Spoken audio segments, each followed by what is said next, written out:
Fun Friday morning mga kapuso at sigurado kaming mapapatalon kayo sa saya this morning dahil meron kaming pinuntahan na isang trampoline park dito sa Pasig City. At syempre, para makitrampoline sayang morning sa atin ngayong umaga, makakasama natin ang dalawang kapuso hunks na sina Ken Chan at Jack Roberto! Yes! Mga kapuso, kung masayang weekend pasyalan ang hanap ninyo, aba, sakto sa inyo itong pinuntahan namin para sa mga pamilya, magkakaibigan, magkakarelasyon, lahat. Swak na swak to sa inyo. Di ba, Ken? Tama ka dyan, Jack. Meron sila ditong iba't ibang trampoline.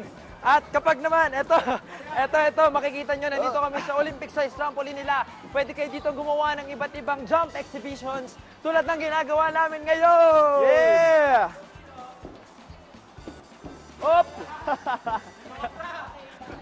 At syempre, guys, pwede rin kayo dito magtalon-talon. Tara, doon naman tayo. Bukod dyan, guys, pwede rin kayong tumalon sa kanilang trampoline at diretso kayo sa kanilang foam pit. Yes! At kung gusto niyo naman ng chill na jumping experience, meron sila dito. Ito, ang basic. Meron silang basic dito. May volleyball. At ayan.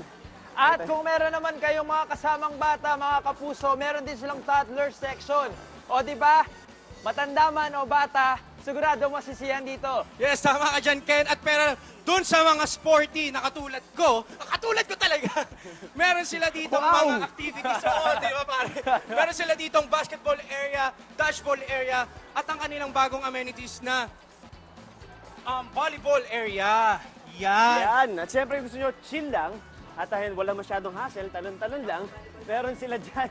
Ito ang kanilang tinatawag na, sa volleyball pa lang muna tayo. Yes, dito pero nga. Pero kanilang simpleng basic para sa mga bata. Basic sa mga bata yan. Pero ito, since nandito na tayo sa volleyball area, meron kaming hinanda dito sa unang hirit na trampoline challenge. Trampoline challenge. This time naman, volleyball ang gagawin natin. Since nasa volleyball area na tayo. Simple lang ang rules, mga kapuso. Merong dalawang team. Team Asukal at Team Pandesal. Yes. Okay. Meron dalawang members ang team nila. Ang unang makascore ng 3 points, ang siyang mananalo. So game na ba kayo? Game! Okay, game na! UH, ready, set, go! Wala pa yun. 1 point para kay Ken. Ayan, 2 points na kay Ken. Isa na lang. Okay. Isa na lang po, mananalo na si Ken. Ayan. Outside. Okay. 1 point kay Jack.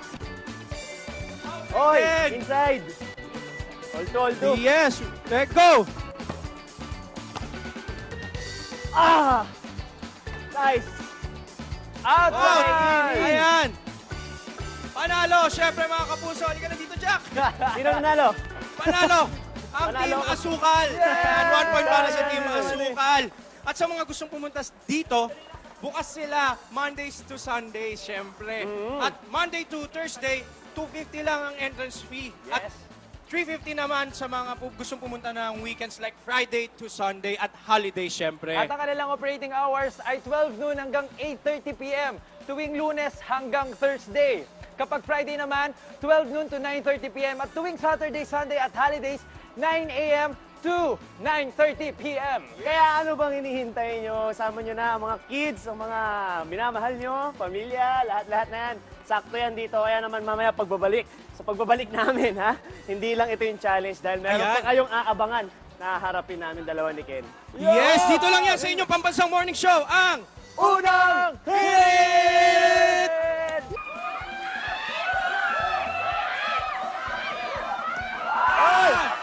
Ito ba? Okay, isa pa tayo para may manalo. Isa pa, ikaw naman. Isa pa. Ang ganda nun.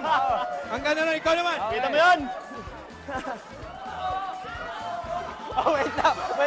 Sumobra. Wait lang. Sumobra. Tiebreaker. Okay, kahit muna tayo. Kahit tayo, guys. Okay, malalaman natin kung sino nanalo, Okay na. Panalo si Jack dahil ang ganda naman ng ginawa mo, umikot ka pa. Oo eh. Ayan.